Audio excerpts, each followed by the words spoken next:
Welcome to today's program at the Home of Harmony. On behalf of the Vivekananda Vedanta Society of Chicago, we are really delighted today to welcome Reverend GYOSHIN LAUREL Ross as our guest speaker. GYOSHIN LAUREL Ross is a priest at Ancient Dragon Zen Gate, an active SOTO Zen temple in Chicago. She has practiced Zazen, a Zen meditation performed in the lotus position for over 2 decades.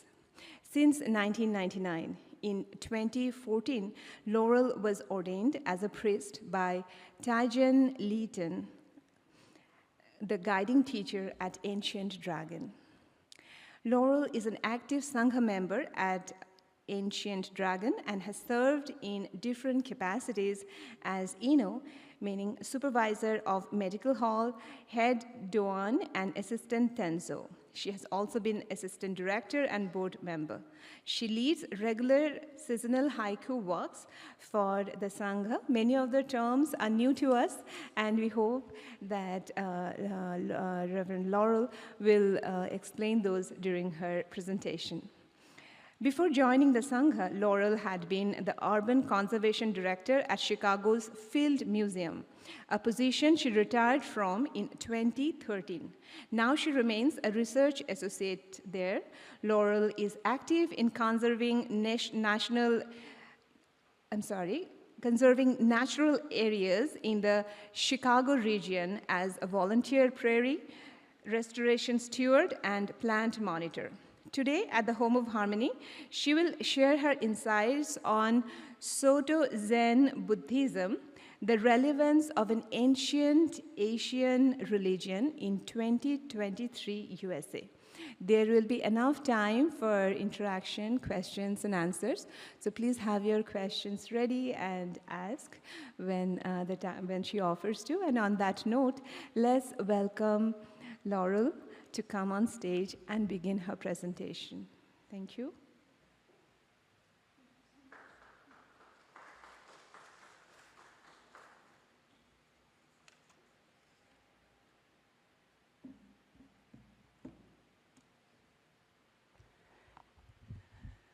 Good afternoon, everyone.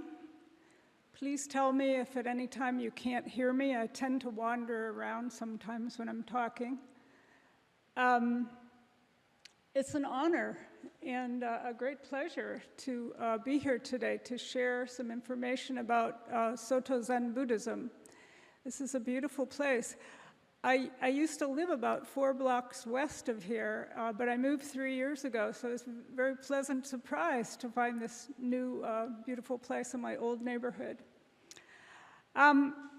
I would like to begin our hour together with a short period of silent meditation, just to bring us all together here in this room. So how many people here have done some kind of meditation? I figured you'd probably be some experienced people here. I'm going to give you just some general directions about the way we do it. It's very simple. There are many, many ways to meditate, but this is the way we suggest people start in SOTO Zen. So we typically sit on the floor on cushions, although people with physical problems or older people sitting in a chair is just fine. Today we will sit on our chairs. I'll sit here. By the way, I'm now 75 years old and I cannot sit in the lotus position anymore, but I can sit on a cushion. I need to take that out of my biography. Forgot it was there. So let me just tell you how to sit with me. Sit away from the back of your chair, so sit forward on your chair. You wouldn't be leaning back against it or slumping forward. You want your back to be straight. We say sitting upright. That's the most important thing. And relax your shoulders, relax your jaw. We do not meditate with our eyes closed. We meditate. We recommend eyes open. but not focused. So you can lower your eyes. You're not really looking at anything.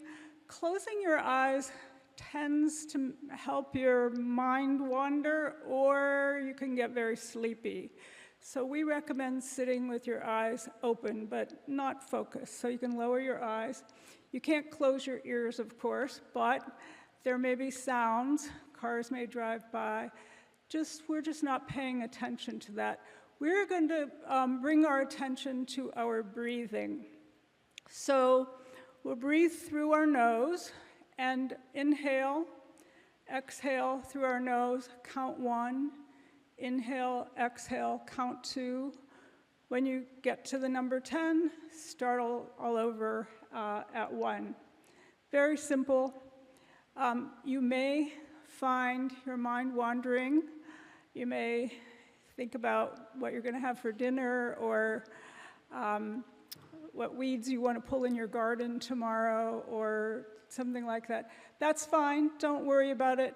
But as soon as you notice that your mind has wandered, just bring your attention back to your breath, just gently. Be gentle to yourself, don't criticize yourself. At home, I would light a candle and light some incense before I meditate, just to get me settled in that space. Today, I'll ring this bell 3 times to get us to start the period. It'll sound like that. So 3 bells to start, and 1 bell will let you know that we're finished, that 10 minutes have passed.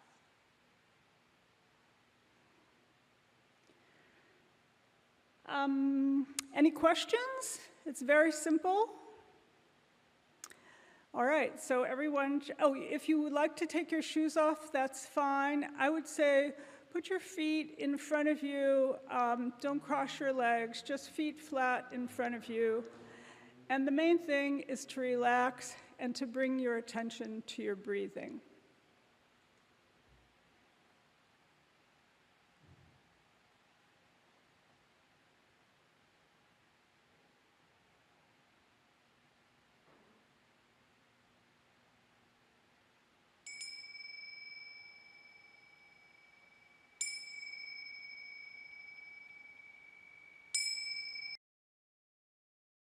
I hope that was relaxing. Maybe it was boring or even annoying. But the centerpiece of Soto Zen practice is called Zazen, which simply means silent meditation. And I wanted you to have the experience of it, at least a little, because that's a lot of what I'm going to talk about. As you saw, it's pretty simple. And if you have questions about it, I would love to respond to that. Hold those thoughts, and we'll have discussion in a few minutes. The title of this talk is The Relevance of an Ancient Asian Religion in 2023 USA. So actually, I'm not going to tell you what the relevance of it is. My plan is to talk about Soto Zen, and then to invite you to share your thoughts about any possible value that you can see of these practices here and now. And I thought I'd begin by just telling you a little bit about myself and how I came to be a Buddhist priest. The vast majority of Western Buddhist practitioners are not born to a Buddhist family. They come into this as adults, and I'm no exception to that. I grew up in Youngstown, Ohio, and my parents were first-generation Americans, both raised as Catholics. But when I was a little girl, my father joined the Unitarian Church in Youngstown, and so I attended Unitarian Sunday School all the way through high school. And Unitarians, they proclaim the importance of individual freedom of belief. So most congregations have members from a wide spectrum of beliefs, and children are encouraged to study and study ideas of other philosophies and other religions, and eventually form their own worldview. So in Sunday school, we spent an entire year visiting other houses of worship to learn about them through direct experience. Not so different from what you do here, I think.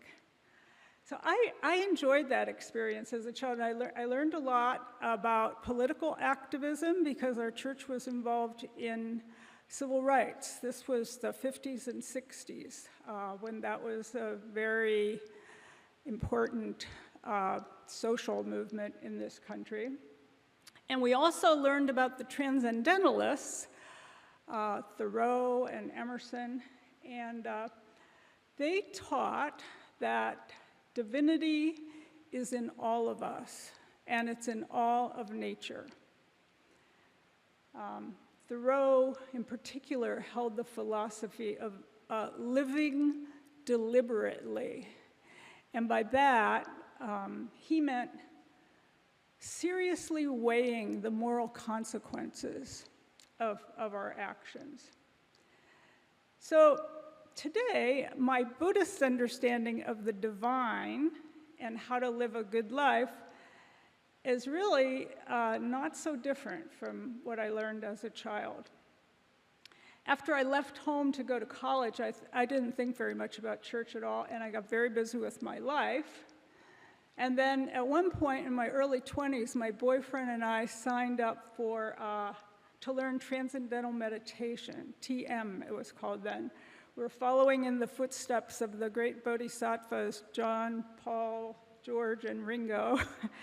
And I did TM meditation for a couple of years, and I learned, it was the beginning of learning to value meditation, but I never really made a serious commitment, and I gradually stopped doing it. So my introduction to Eastern spiritual practice began with Aikido and yoga when I was in my 40s.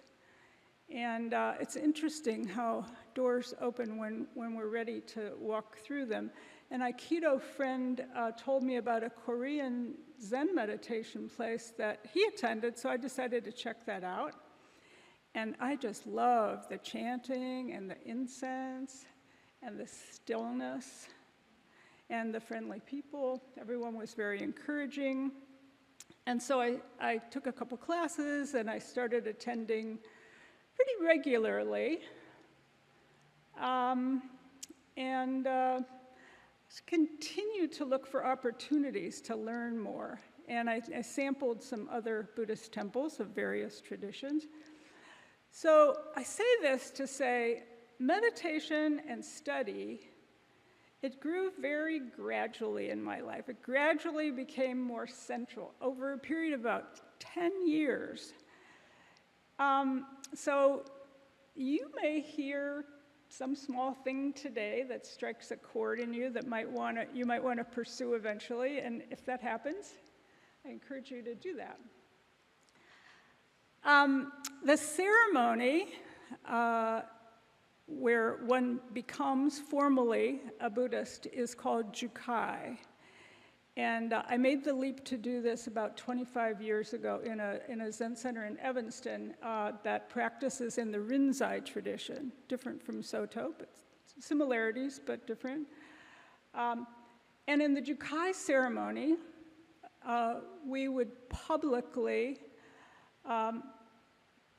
vow to accept the precepts, the 16 precepts, which I'll read to you in a minute, in front of others, the way you do in a wedding. You vow before others. You make a serious commitment before others. So I think of the precepts as not rules, but helpful guidelines for how to live a good life. And they're directly based on the teachings of Buddha, who I'm going to talk about in just a few minutes, but they come directly from his teachings, and they come in many translations and interpretations, and I'm going to read you one of my favorite versions. This is from a Zen teacher called Norman Fisher. He teaches in Berkeley, California. There are 16 of them. The 16 Bodhisattva precepts. A Bodhisattva is an enlightenment being. We'll talk more about that too. So first, the 3 refuges. Sometimes they're called the 3 treasures or the 3 jewels. I take refuge in Buddha, the principle of enlightenment within. I take refuge in Dharma, the teaching, the understanding. I take refuge in Sangha, the community. Then the 3 pure precepts. I vow to avoid all action that creates suffering. I vow to do all action that creates true happiness. I vow to act with others always in mind. And last, the 10 grave precepts.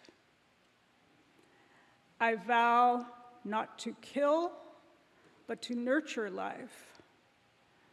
Not to steal, but to receive what is offered as a gift. Not to misuse sexuality, but to be caring and faithful in intimate relationships. Not to lie, but to be truthful. Not to intoxicate with substances or doctrines, but to promote clarity and awareness. Not to speak of others' faults, but to speak out of loving kindness. Not to praise self at the expense of others, but to be modest. Not to be possessive of anything, but to be generous. Not to harbor anger, but to forgive. And not to do anything to diminish the 3 treasures. So that's all 16.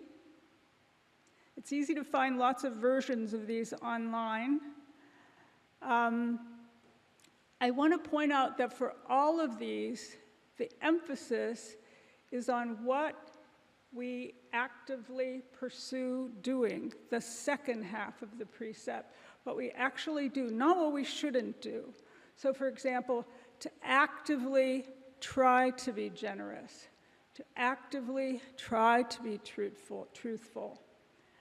And there's a lot of room for interpretation in these vast vows that we're making. For example, my interpretation of the vow not to kill but to nurture life is to be a vegetarian and to spend a lot of my free time in the forest preserves and the prairies, restoring them to health. Others may do it differently. They may nurture life by gardening or volunteering at a nursing home or whatever speaks to them as a way to nurture life. So we encourage students who are planning or expecting or hoping to participate in a Jukai service and take these vows to sit with these 16 precepts and to find their own understanding of each one of them and to come to their own vow of what it means to them. Also, there's no penalty for breaking a precept. We all do that in spite of our best intentions. And when it happens, it's good to acknowledge it, to notice it, and to think about why it happened. Maybe to revisit our understanding of that precept. Maybe our understanding has changed, developed in some way. So these are living vows. I should say that students Zen students, we usually call ourselves students or practitioners, typically would have a teacher, and a teacher would be available for discussing, exploring these ideas. And so it's not entirely up to everyone to figure everything out for themselves, although it is a big responsibility to work at your own understanding. But there are teachers available for helping to work these through. So I found that if I share these precepts with people of other faiths and traditions, there's generally a pretty solid agreement with the basics.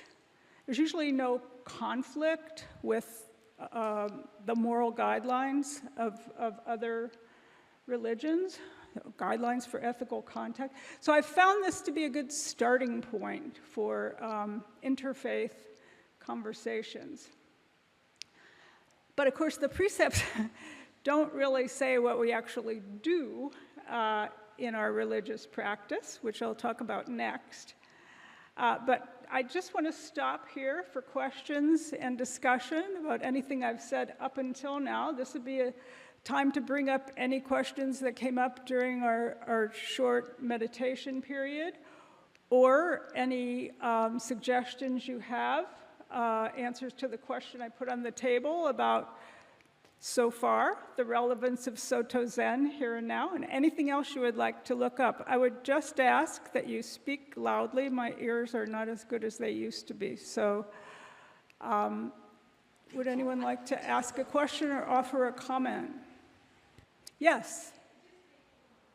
Oh, she's bringing a microphone. Thank you so much. That will help me. Now, I just wanted to ask, the meditation you just taught to us, is it same as Vipassana meditation? Vipassana? Yeah. It's similar. Similar, yeah, okay. Very similar, okay. Yes. Thank you for asking. And there is a lot of overlap between Vipassana and Zen. I have a number of friends who are Vipassana practitioners, and we speak a lot of the same language. Are you a Vipassana practitioner at all? Are you? No. Yes.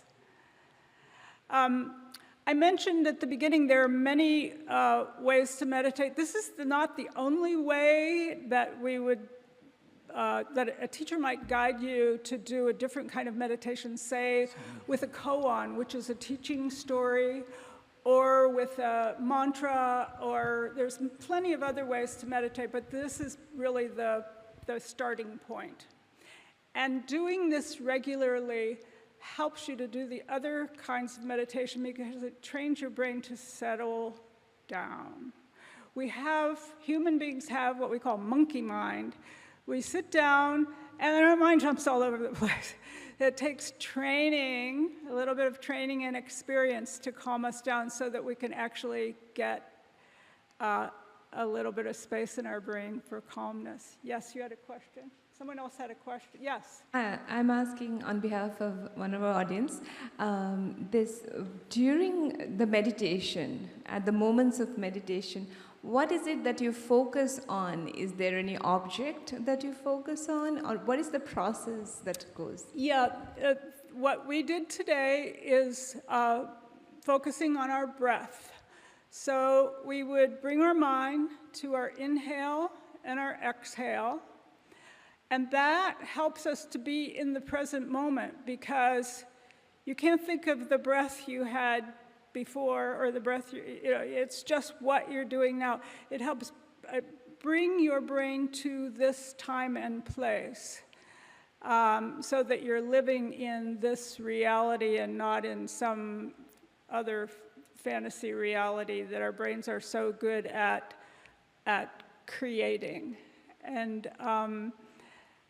that awareness of the present moment is, if we have a goal, that would be the goal. I mean, we don't think of it as a goal, but it is very, very rich experience to be in the moment. How many people thought the 10 minutes, I'll just say, sometimes people think the 10 minutes, we usually do it for 30 or 35 minutes or 45 minutes. Some people say, oh my God, that was the longest 10 minutes of my life, or whoosh, it just went by like that. It's all in our brain. It's the same 10 minutes for all of us.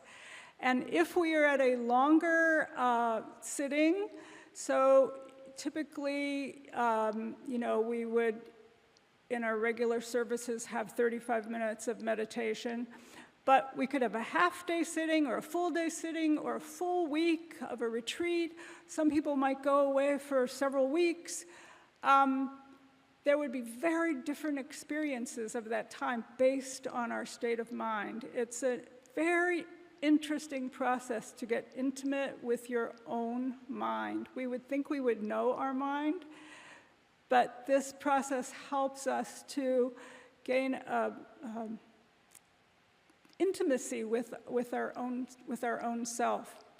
Sometimes it can be unpleasant, because if we stop and just allow thoughts to arise, something sad may arise, or something difficult may arise, something we try not to think too much about because we don't like it.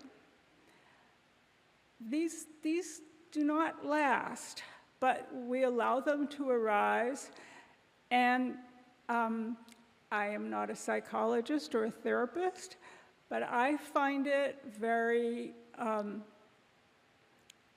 healthful to let these arise and let them go through me, rather than pushing them away from me. It is my life, and it is I want to face what's real in my life. And it's actually a good step toward figuring out whatever that thing is. So, other questions? Just a follow-up. Yes. So is it more like you witness your breathing, your thoughts? Is that how Witness? Is that the word you're using? Yes. Yeah, we usually say pay attention to, but witness is fine. The only thing about witness, actually it's true of pay attention, it's not something else, it's you. So it's not two things, one thing watching another thing. So you do gradually become aware that this is your body and your mind are doing this breathing and this paying attention to your breathing together. And one thing that's very interesting, I mentioned long periods of meditation, and I also mentioned that I can't sit in a lotus position anymore. So if you sit in long periods of meditation on the floor with your legs crossed or kneeling or however you're doing it on a bench or whatever, you tend to start feeling some pain in your back and your knees, and you would think that would be a really bad thing, and you don't like it. I'm not claiming that you like it, but it does make you pay attention to the moment. It has that redeeming factor. Did I see a hand over here? I can go on. I have more things to say. Actually, just to continue, there is also other Zen schools who teach mindfulness meditation. Yes. Now, how is the SOTO Zen different, and is it same as mindfulness? We do use the word mindfulness, and so I will be talking about some of that. But yes, mindfulness is at the heart of a lot of what we do, so that, for example, when we enter the Zendo, we would always walk in, stop, bow. We're not bowing to anything. We are stopping and paying attention. We are being mindful. We are bringing ourselves to that moment where now we are entering the Zendo. That helps to get us started on our practice of being present. So when I put on my rakusu, so I did not I did not wear my priestly robes today, but I did wear my small sort of portable robe. It's called a rakusu. And every person who experiences Jukai sews a rakusu. It's sewed of many, many tiny pieces with many, many small stitches, and you chant for every stitch that you say. You pay attention to that stitch. And it's a training thing, training your mind, training your hand, and making a beloved object that you have with you when you're sitting. Priests make a very, very large one called an okesa. It took me a whole year to sew that one. And it was a labor of love. So I'm going to go on. I eventually found my way to ancient Dragon Zen Gate, where I first practiced Soto Zen. And as was just said, Buddhism takes many different forms, and they can be as different from one another as, for example, in Christianity, you have the Catholics, you have the Quakers. They're very different. They're both Christian. We have similar, and I think all large religions have that. Our temple is only about 20 years old, but we're affiliated with the San Francisco Zen Center, which is one of the oldest and largest Zen temples in the US, but it's only about 60 years old.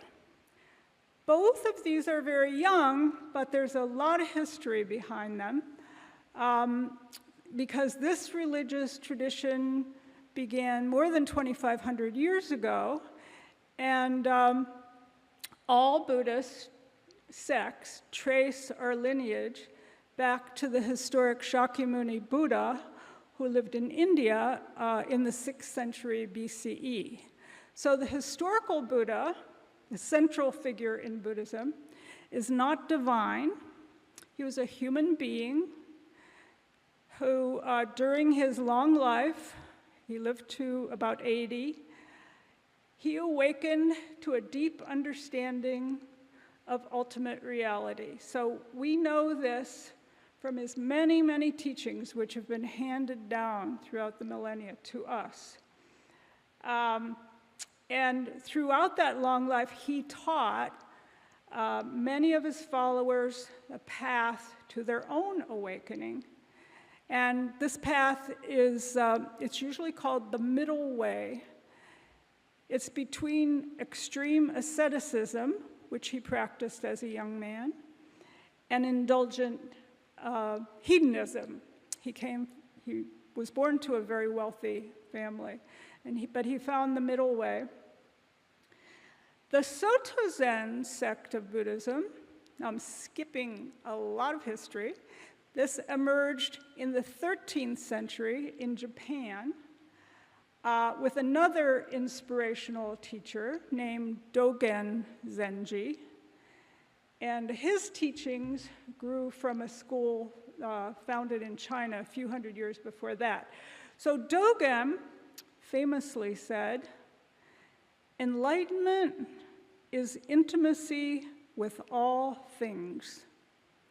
So as an ecologist, I'm very attracted to that worldview, because I see all life on Earth as intimately connected, and also connected to the non-living parts of the Earth, like the minerals and the water and the air. And what Dogen taught, and what continues to be the focus of Soto Zen, is to practice Zazen, which we just did, silent sitting meditation. Unfortunately, there's this very common misunderstanding that Zen meditators are focused on personal enlightenment. They think and you see these in cartoons in the New Yorkers, you know, they're sitting on mountaintops and, you know, they withdraw from the world and they're looking for this blissful peace of mind and it's like of a Shazam moment. No, on the contrary, the point of our meditation and our study is to awaken from delusion and ignorance in order to find the divinity in ourselves and appreciate the divinity of all creation. So, if we can see and feel all of our intimate connections and live our lives accordingly, we are building compassion in ourselves. We are building greater compassion in ourselves. And we vow daily to spend our lives working for the benefit of all sentient beings. Soto Zen is part of the Mahayana tradition of Buddhism, which focuses on the ideal of the bodhisattva that I mentioned before, the enlightenment being. So a bodhisattva is a person who is motivated by great compassion and has generated this strong wish to awaken not for themselves, but the benefit of all human beings. So if we think about people who have changed the world, we might think about Nelson Mandela, Martin Luther King, Jane Addams, Mahatma Gandhi. None of them were Buddhist. But in our view, they're all great bodhisattvas with a true genius for making the world a better place. And it's not only social activism, but other things like great art that changes the world. So I would add Shakespeare and Emily Dickinson and Johann Sebastian Bach to the sort of bodhisattva dream team. And you can make your own list, maybe great scientists.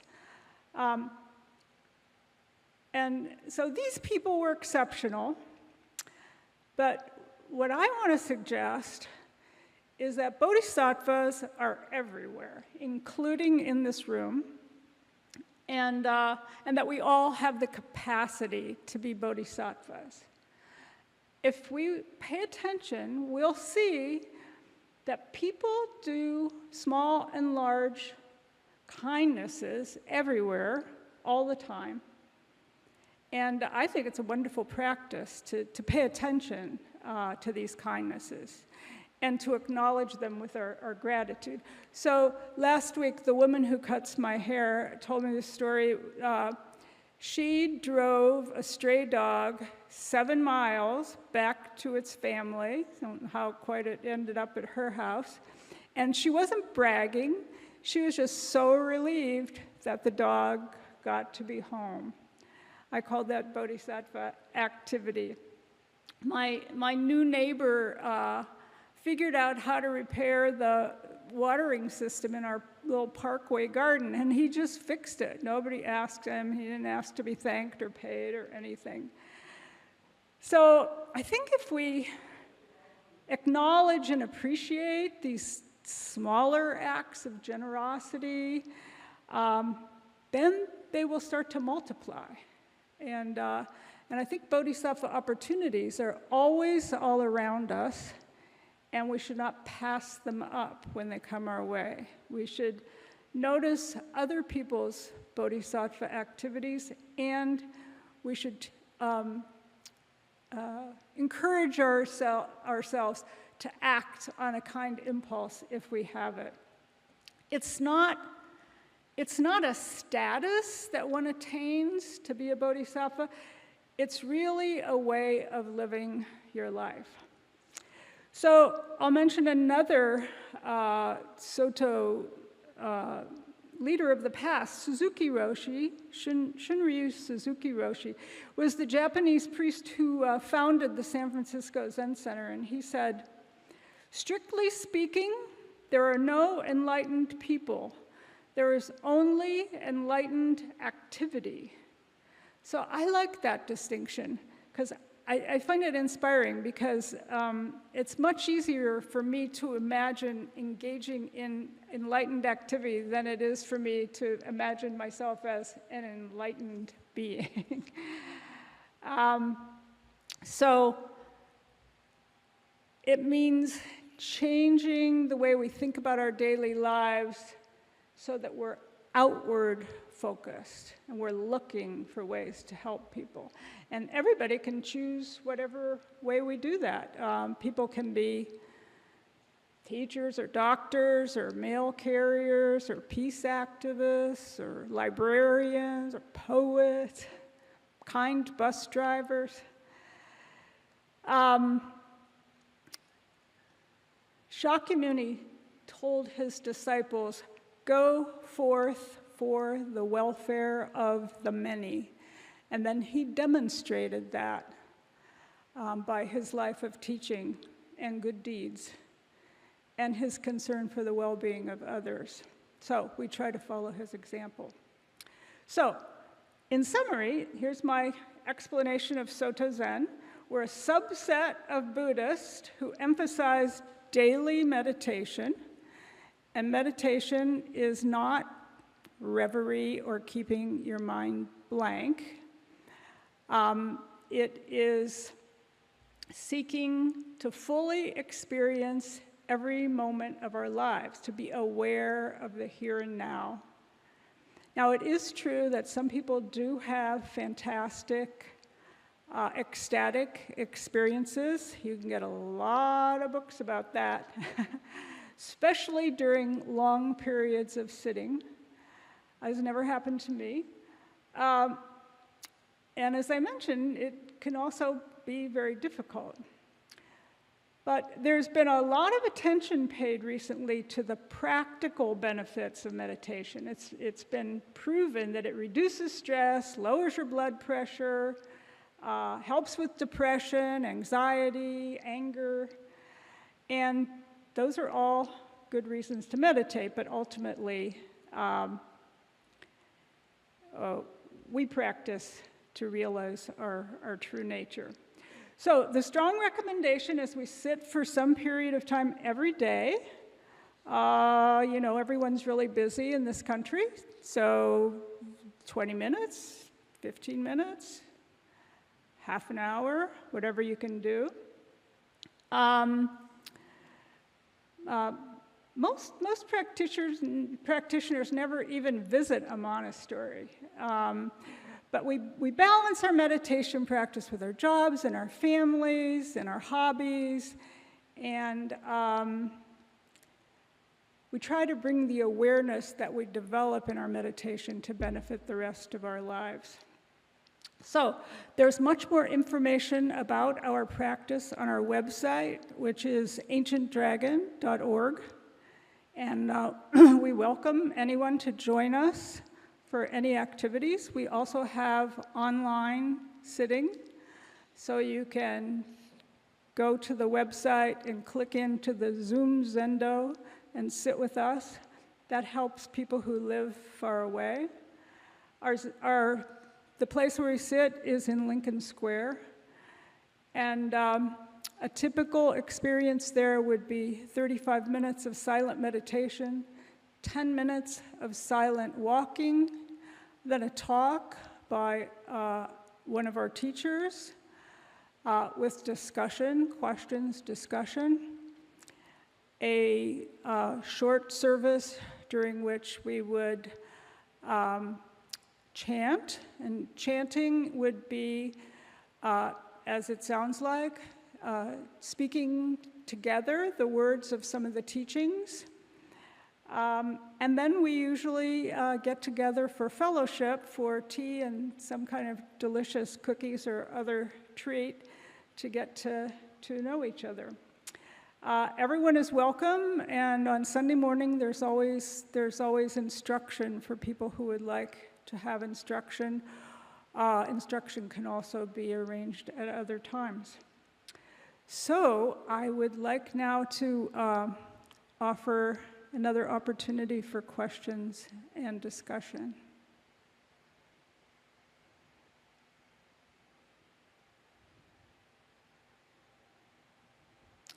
I'm never intimidated by silence, so I'm going to wait just for a minute in case someone thinks of a question.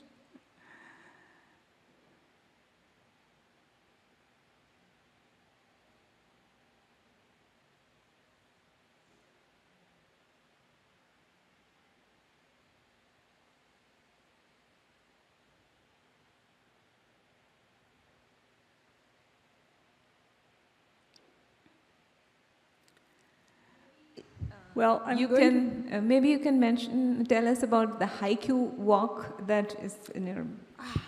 Thank you.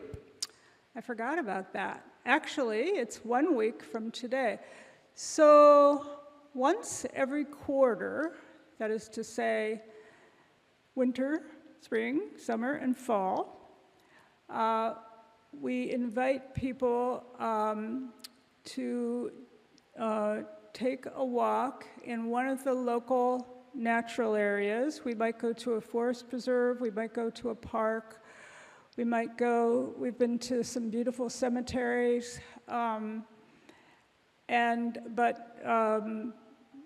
we will meet there, walk together for about slowly and relatively quietly, not completely silently, but relatively quietly, and just notice what's happening around us with nature. And so we might, in the winter, notice ice and snow and bare branches and a low sun and all the things of winter. Or whatever birds are here in the winter, different birds are here in the winter than summer. And then we sit together for half an hour and write very short poems about them. Haiku are just 17 syllables in 3 lines, so 5 syllables, 7 syllables, 5 syllables, about any particular nature experience we've had during that walk. It turns out to be a really good way to help people enjoy nature more on their walk, because they're looking for things they might write about, and they tend to notice smaller things that they might not have noticed had they not been looking for material for their poems. And we've had some very lovely poetry written by people who've never written poems before. Haiku don't have to rhyme. It's fine if they rhyme. They just have to be, we do try to do the syllable, 5-7-5 syllable pattern, and then about what we've seen. So it wouldn't be about something you remembered from your childhood, but what we've actually just experienced. So it's another way of helping to bring you into the moment and helping to connect you with the natural world, which we keep saying we are intimately connected with. If that's at all interesting to you, you can go to our website and just say, I'm RSVPing for the haiku walk. There's a calendar on there, and then I will send you the location of the walk. I usually don't decide where we're going to walk until a couple days before, because you never know if there's going to be a big rainstorm, then we wouldn't go one place because it would be too flooded, so I just wait until the last minute to decide. But it would be somewhere on the north side, not too far from here. And all are welcome. All who are interested are welcome. Thank you so much. I believe there will be treats now. Is that correct?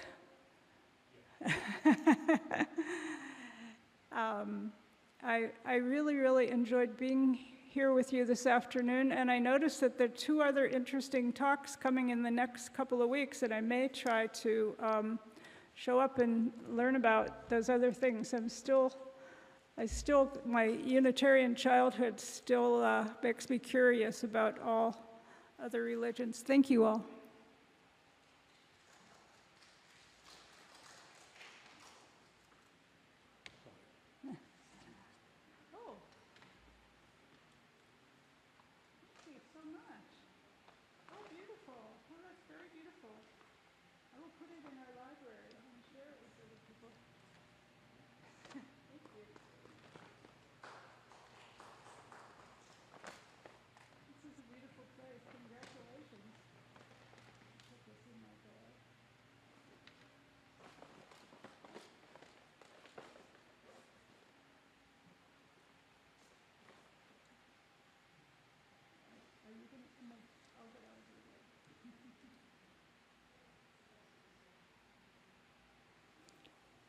On behalf of the Vivekananda Vedanta Society of Chicago, I heartily and gratefully thank you for coming over here and sharing the experience of the Jain Buddhism. The word Jain is coming from the Japanese word, is the meditation, what we call dhyanam in Sanskrit, and the meditation in English, that is Jain in Japanese language. It's purely based on the meditation. The Buddhism, there are two schools, Mahayana and Hinayana. The Mahayana, those who follow the old method of Lord Buddha, and Hinayana, they developed their own ideas mixed with the Lord Buddha's. So Yana means the vehicle. Maha means the great vehicle. And Hina is a light vehicle. It may break any time. So like that, they used to have like Mahayana and Hinayana. So they, the Jain school, that belongs to the Mahayana. Meditation is a great word. Without meditation, human being cannot get peace. That is exactly the 100 years before the Lord Jesus, that Lord Buddha, he understood it, developed it. After the 200 years of Lord Buddha, another great mind, Patanjali, he developed the very systematic way, the meditation process.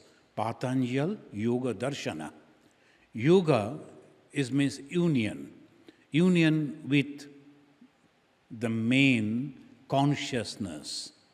And that is called the Patanjali. Yoga means union. Darshana is the policy, theory, practices. So that is the Patanjali Yoga Darshana. Human mind is made of 5 things. And the objects also in this world are 5. So obviously, the mind tries to go and enjoy the 5 objects very naturally. So what are the 5 things? The Rupa, Rasa, Sabda, Sparsha, and Gandha. And when we go to that, who goes? Our eye, our ear, our nose, our tongue, and the skin to touch. These are the 5 ways we go, bring back all the information to the mind. That is called ahara. That is called the food. When we were reading the Brihadaranyaka Upanishad, it says the father, the Hiranyagarbha, the first one who was creating, he produced 7 foods. And out of the 7, 2 he dedicated to God. And 1 for the ordinary people, for the general masses. 1 for the animals. And 3 he kept for himself. And that is the way it goes on. So these are the things we can understand. When I see something, if it is good, I feel happy. If I see something bad, immediately I feel bad. So that reacts. That's called ahara, the food. We have to be very careful about that. But it's not only the food that we eat. There is only 1/5 of the thing. But the main thing, by touching, by seeing, by hearing, by smelling, these are also should be controlled. So ahara shuddhi. When we purify this food, then our mind becomes calm and composed. The moment the mind becomes calm, we see the original source. And that is, the Vedanta say, the consciousness. What is Buddhism? The Buddha, he was a prince. He was Gautama. And he became Buddha, Buddhahood. That is a position. What is that Buddha? Knowledge. Buddha means knowledge. What is that knowledge? Knowledge of oneness. And what is that oneness? Consciousness. And what is the purpose of meditation? To reach back to that. And what will happen after that? Joy, joy, and joy. Happiness, happiness, happiness. Thank you, sister, for bringing back these memories. And thank you all for coming. Please let us join and have a cup of tea and more discussion on that. Thank you very much. Om, peace, peace, peace unto all.